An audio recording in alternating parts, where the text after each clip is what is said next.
All right, guys, welcome to the show. Sorry for the hiatus. We were obviously busy during season, but we're inside the world of women's soccer. This is your host, Eric Beltran. Today, we're joined by West Virginia women's soccer player, junior, Emma Dotson. Emma, thanks for being on the show. Of Thank you for having me. course, of course.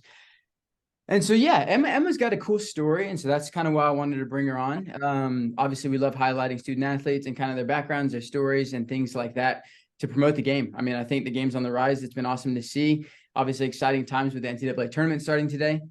And so a little bit of Emma's background is kind of like she came to West Virginia, maybe probably didn't have the role that she wanted or expected. And, I think the first 10 games of the season, you were probably averaging like less than 5 minutes a game. And so your story is probably near and dear to my heart a little bit more, as well as other coaches out there, because usually one or two kids a year will kind of have this role towards the beginning of the season, and then they get an opportunity and they really take it with two hands. And so full credit to you. Obviously, you're kind of thrown into the fire there for the TCU game. And then now all of a sudden we're playing number 21 Texas on the road, and you play 51 minutes in that game. Probably our best result of the year, a 0-0 draw on the road. So yeah, kind of just want to go into like what are some of the difficulties you faced during that first half of the season? I know a lot of players out there in the country can probably relate to that. So kind of how did you cope with that? How did you deal with that? How did you stay positive during training? And let's start there. Okay. Yeah, so I think my biggest positive, I was really thinking about this, like positive, like mindset versus like being happy. And I think like a lot of athletes, especially at our level, like you're not always happy, and you probably like shouldn't be. Even if you're a starting 90-minute player, like there's still room for improvement. You're not like fully happy. And I really like tried to stay positive, because I was not happy in the beginning. Like that was really hard. But being positive, I like really relied on like my family and friends. I reached out to like a lot of people, like just trying to get my mind maybe on like other things, or like seeing it differently, perspective. And I wrote this down. This was like really big for me. I like just really put my like trust in God. Like I really was like, okay, this is like kind of maybe like out of my control a little bit. And I just relied like this is his plan for me. Like if I play, great. If I don't, like there's a lesson to be learned. And my mom sent this to me like all the time. Like she's always just sending me things like pictures and quotes. And she was like, look at this. Like this is like the Serenity Prayer. So I wrote down just like a bit that I really like resonated with. And it said, God, grant me the serenity to accept the things I cannot change, the courage to change the things that I can, and the wisdom to know the difference, living one day at a time, enjoying one moment at a time, and accepting hardship as a pathway to peace. So it's kind of like more like the extended version of that, but I really like, I put that as my screensaver. I was writing that down everywhere to like remind myself, like, this is just maybe like a part of my life. Like I need to just accept for what it is, put my trust in God. And like eventually it did kind of work out. Like you said, I did start playing eventually, like in the later part of the year. And like that, I still like remember that. Like I remember like my harder times thinking like, okay, like I've prepared throughout all of this to still be here and getting playing time. So that was my. For sure. Yeah, thanks for sharing that. I think it's really cool prayer. Obviously, shout out to all the moms out there supporting their daughters. And so Yeah. super cool that you'll have that relationship. And I think, one of the things you mentioned there that I really appreciate and that I don't think a lot of student athletes necessarily see is that there's a lesson to be learned there, right? And so I think it's easy to get around some of the other players that maybe are in a similar boat and kind of have the pity party, right? Yeah. For lack of a better term. And so the fact that I think you were able to see it kind of from like a 10,000-foot view, and say, look, this is part of my story. There's a lesson here, and Yeah. I'm gonna stick to that. It is really cool. So like I said, full testament to you. Now let's talk about a little bit of, I think some of the chance you were given was comes down to three things. It comes down to, obviously the TCU game wasn't going in our favor, right? And so, but I thought you came on, you did a good job of showing like, okay, this isn't probably where we want to be as a team. But like this could be my chance. And like I could see from watching your 27 minutes in that game, like you really wanted to be out there and you really wanted to play. And so talk a little bit about, because sometimes it goes the other way, right? Sometimes people get their chance and they're not ready, or like they view themselves now as, okay, I'm not going to get on the field. So when they do get on the field, they're not prepared for that moment. So whenever you did hear your name called in some of these games, or maybe saw your role becoming to be heightened, what's the mentality now? Like what allows you to be able to say like, okay, I want to show them what I've got. I'm here for a reason. Let's make the most of this. Yeah. I think I am like a junior now. So like I saw like over my time at WVU, injuries like just happen, and it's really unfortunate, but it can like it's just a part of the game. So before the TCU game, Izzo talked to me about maybe even playing like as an outside back. She's like, we have some numbers down, like girls are hurt, I might need you to jump in. So I was kind of like already prepared, like mentally, like, okay, I might get some minutes as like even a role that I wasn't training for. But I've always like staying ready. Like I would go to workouts, I'm running on my own, I'm doing things like, so if I do get that chance, like I'm not going to be like gassed 5 minutes into the game thinking like, oh my gosh, I wasn't ready for this. So I like always try to like stay ready. And I saw a lot of girls before me in my earlier years here, like they did the same thing, it worked out for them. So I was and that's just kind of how I am too. Like I'm just always stay ready. So when I did get that moment, I was like, I have nothing to lose. Like I'm gonna go out here, I'm gonna run as hard as I can. I'm gonna, if I need a slide tackle, like I'm just gonna play as hard as I can, because like I know the TCU game was a bad result, but let me bring some energy. Let me like try to change the game with like just like effort. It wasn't anything I was really making these crazy plays. I was just like, I'm gonna come out here and I'm gonna run as hard as I can and do as much as I can with whatever time that I'm given. And I kind of like stuck with that, like nothing to lose. Yeah, yeah, it's a cool mindset to have. Obviously, I think you brought up an interesting point there, because you're not playing from a place of fear, you're playing from a place of love, right? Yeah. I think sometimes you see that fear-based mentality, and whenever you can go out there and play from a place of freedom, like I think there's a joy there, right? And I think it shows. And so great, that's cool. I like that mindset. I do want to segue a little bit off script here, because that reminded me of something. But during training sessions, you did play sometimes as an outside back. You did play sometimes as a center back, sometimes as a holding mid, more of an attacking mid. And honestly, like being a part of recruiting, being a part of ID camps, I hear all the time from youth players, oh, y'all didn't see me in my best position. You didn't see me in my preferred position. Yeah. I think a lot of youth players that make this transition to the next level, they serve themselves well by being versatile, right? And kind of taking on that a bit. Yes, I think in an ideal world, it's awesome if you played, the position that you played growing up. But it's kind of like, where can I fit in here? Where does the team need me? And so, yeah, can you talk a little bit about that piece? Because I think there's a humility in that too, and saying like, I'm a servant of the team, and I just want to help, right? Yeah. It definitely is like more team based for that, like that mindset. Like if I can play 5 minutes as an outside back, I'll do it. I want to help the team. I also just want to get on the field. So that's like my personal game. Like you want to put me as the 9, like never played there, but I'm going to do as best as I can at that position. I was throughout my club, high school, I played more like the center back and the holding midfielder position. But when I was recruited through WVU, I kind of thought like I was recruited as a center back. So I was like, oh, like, okay, well, interesting. But she did eventually talk to me like, well, I can see you anywhere. And I was like, perfect. Because that just makes my like market value playing like way better than if I was just like, oh, I'm a right-footed outside back. I have nothing, like I have no left foot, or I can't do this. And like, I think that really, for my own personal gain, I was like, okay, that's great. Like I'll play wherever you want to play me. And if I can help the team at whatever position you think I have the qualities to do so. Yeah, very good. Okay. Let's transition a little bit more into our program specifically. Okay. And so like one of the more storied programs in women's college soccer, I think, the last 16 years, we've probably finished in the top 15, eight of those times. So half the years we're top 15 program. One of the few programs that can say we've been to a national final in the last decade.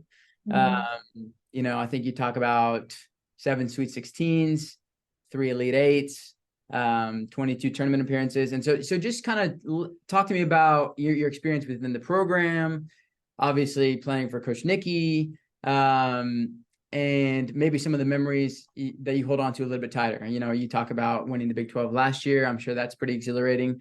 But yeah, just the culture, the tradition within the program. Yeah, my family like is always they're both alumni from WVU. So I went to my first like WVU football game when I was like 2 months old. So like Dang. WVU was just like instilled in me at a very young age. Like this is like, and it's also like there's two big schools in West Virginia. So it's kind of like you're either a Marshall fan or WVU fan. Like everyone was like WVU fans. So WVU has like been a huge part of my life, and obviously playing soccer my entire life. WVU women's soccer has been a big part of my life. I went to camps. I know we have the in this spring we have like the 3 kids or and plus the Mountaineer. I did that for like years. That was like my thing. I was bringing my teammates like let's go play in WVU women's camp. Like I love that. Went to a lot of IB camps. I would go to games. I'm pretty sure I like Izzo would like talk about like certain memories about like girls that are like in the past would do like certain like big shot from out wide. I'm like, I'm pretty sure I saw like I watched games. Like I loved coming to WVU football games and I'd be like, hey dad, like there's also a women's game on Sunday. Like let's stick around and watch the game. And he's like, all right. So like WVU has been like a huge part of my life, but the women's soccer, like I've always kept up to date and it is a huge it's a prestigious program in itself, but it was also like a huge deal for me. It's in my backyard. Like it was like in my home state having this great program. I was like, this is amazing. I loved it. Um, Izzo and her success definitely speaks for itself. She's had great time coaching here, and that was really cool. Like I would tell people, like I'm going to WU to play soccer. They're like, oh my gosh, you're playing for Nikki Izzo Brown. And I'm like, yeah. Like that was just like a huge like it was just more to me than just like, oh, I'm going to WVU to play. Like you're playing for like one of the best coaches. And that was really big for me. And like I had a lot of pride doing that. So and WVU has been a part of my life forever. Yeah. Um, I think there's a point to be made there because, a lot of youth players will email me and some of my colleagues and be like, "Oh, that's my dream school." Like, and I'm like, Mm-hmm. "Okay, what do you like about the school? Have you watched any of our games? Did you see any of our opponents last year?" Like, Yeah. and I think sometimes they say that because they think it's what we want to hear. Yeah. But I think, whenever you go to an NWSL game, whenever you go to a D1 game, like you've got to learn from that, right? You've got to say like, okay, like this is what the players are doing here. Like, okay, I saw her check her shoulder in that moment. I see her scanning in this moment. I see her, making a 70-yard recovery run. I see her, stretching the point of attack, even though she knows she's not going to get the ball. She's stretching out the defense, like just little things, right? And so I think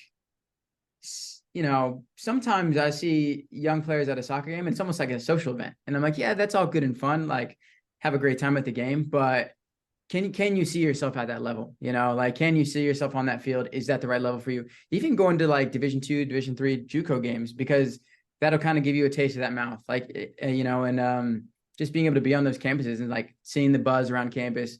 I think with you being from West Virginia, you're the only player from West Virginia on our roster, and whenever I came here, I probably wasn't prepared for the mayhem that is West Virginia, Yeah. right? We're wild and wonderful. I think I showed up to my first football tailgate and I was like, this is crazy. I think the people of West Virginia are real humble people. They're hardworking people. And I think the athletics takes some of that on, right? Like we want to be gritty.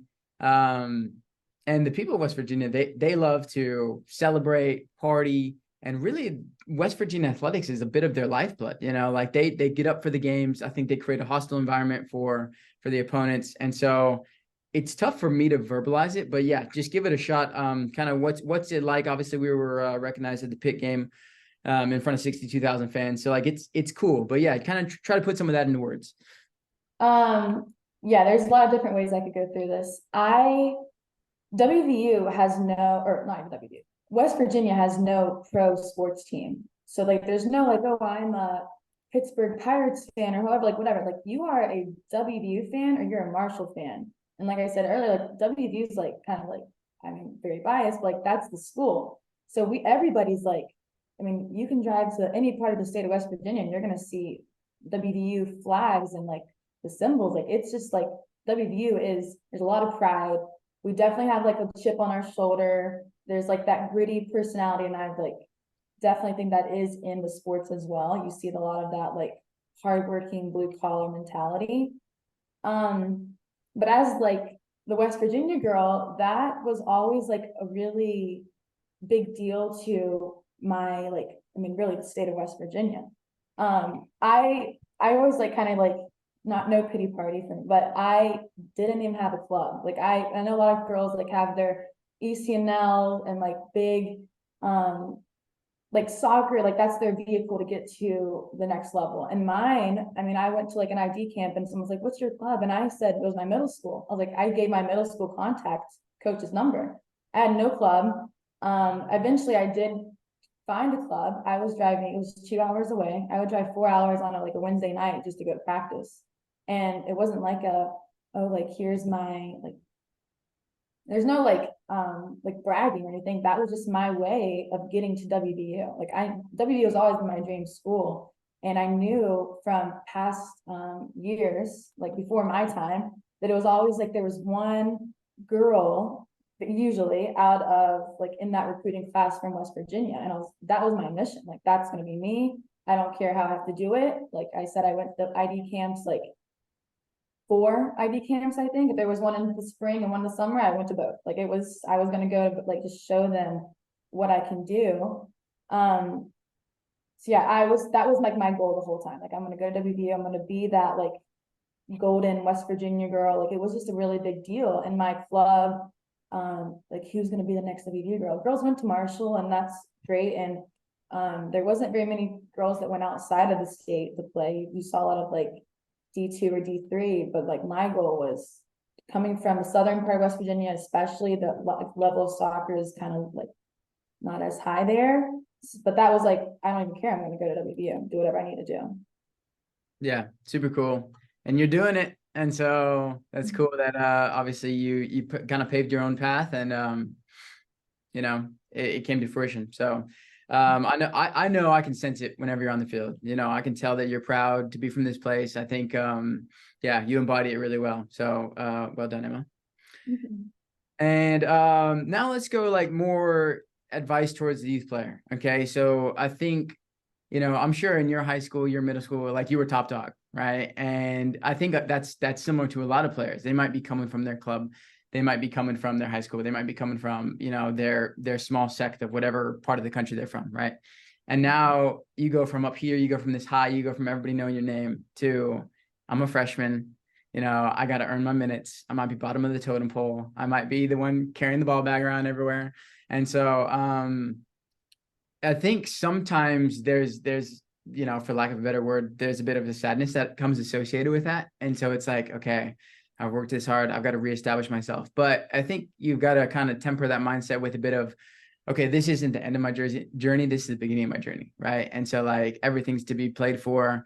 You know, kind of the same mentality that brought me to the top before, I've got to bring that even more so now. And so like talk a little bit about that, because I do see sometimes that transition being a bigger jump than people think.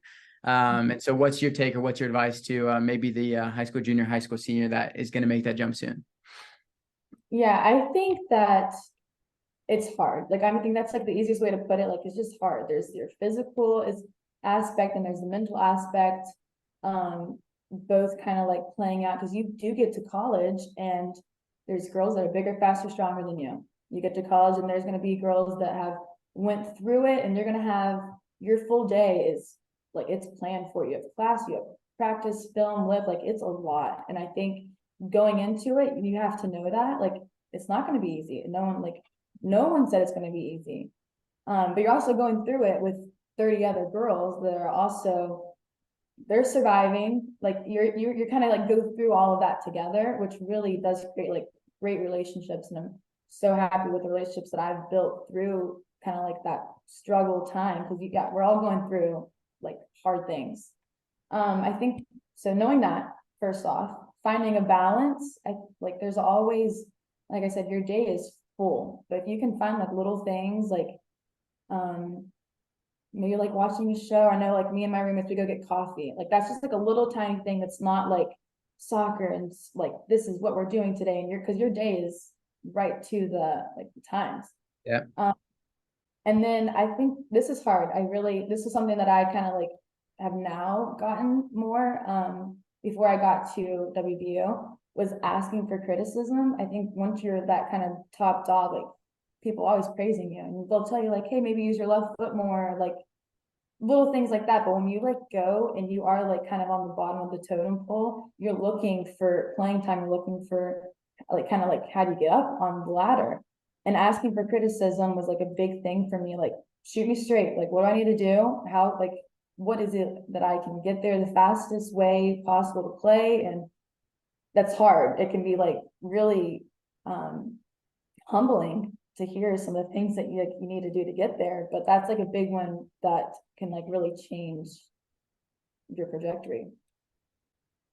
Yeah, 100%. And I think it's a bit scary to do that because you're like, oh shoot, like what are they going to say here? But I think it's kind of like that discipline, tough love type mentality. It's like, okay, if I can face this, then it's going to make me stronger. It's going to make me better. Like really, I think sometimes the student athlete doesn't realize their coach and them probably want the same thing. Like they want that success. They want to see each other happy, thriving on the pitch. Right. And so it's like, how can I get there? Like maybe you've got the advice that can give me there. We're fighting for the same cause here. And I think sometimes once you approach it from that humbling aspect, it's a more cohesive relationship, right? Yeah. And so thanks for that input. Lastly, one of the things that I make sure to do on the show is just opening up a platform. Like I said, this is geared towards growth of the game. This is geared towards, I think sometimes we focus so much on who's leading in goals, who's leading in assists, things like this. But really, these are human beings at the end of the day. And so, Emma, I got nothing but a world of respect for you. But yeah, is there anything that, is on your heart that you want to talk about during this time? Feel free to share. Yeah, I wrote this down. This was like so weird of me as like a 10-year-old like kid. I don't even know where I found it. It was like this picture of a lion, and the quote was, "Work hard in silence, let success be your noise." And I love that. I thought like throughout any part of my life, soccer or just like work, because I mean, eventually we're not gonna be soccer players forever. But that was something that I can take anywhere in my life, that I need to be posting pictures of me working out in the gym or waiting at the field for a coach to come by and see me practicing. Like that's for my own growth and benefit. And I think kind of like separating, like everyone's journey is different, but doing things that kind of like help you, it's not going to help you like maybe short term, but like long term as a human being, as a person, doing things, like I said, working hard in silence. You don't need everyone to notice and praise you. Like your actions, your results, the success will be enough. So I think that's just a little bit. Yeah, I love it. I was reading the other day a quote from famous basketball player Dame Lillard, and he was saying something similar. He's saying like, everybody wants to perform on the bright lights in front of thousands, millions of people. But, in order to get to that, you first got to perform like in the dark, in the shadows, in front of no one, and I think what you're saying is pretty contrary to the modern day athlete, unfortunately. I think everybody kind of wants to work for that reward. And so, but yeah, I think, you're right. I think it leads to intrinsic motivation. It leads to like, I'm doing this for myself. I got to get better for myself. I'm willing to put in the time. I'm willing to put in the effort. And I think there's a lot to be said for that type of kid, so, cool. Well, Emma, thanks so much for your time. If you don't mind, I'm going to link your Instagram and probably drop your email in the comments. Okay. And so, like I said, guys, we want to grow the game. We want to have more guests like Emma and just really like talk about the tournament coming up and all these things. And so I think, really just a thank you to you guys for your support. Please make sure you like and share, as well as subscribing to our page. So we'll see you next time and have a great day.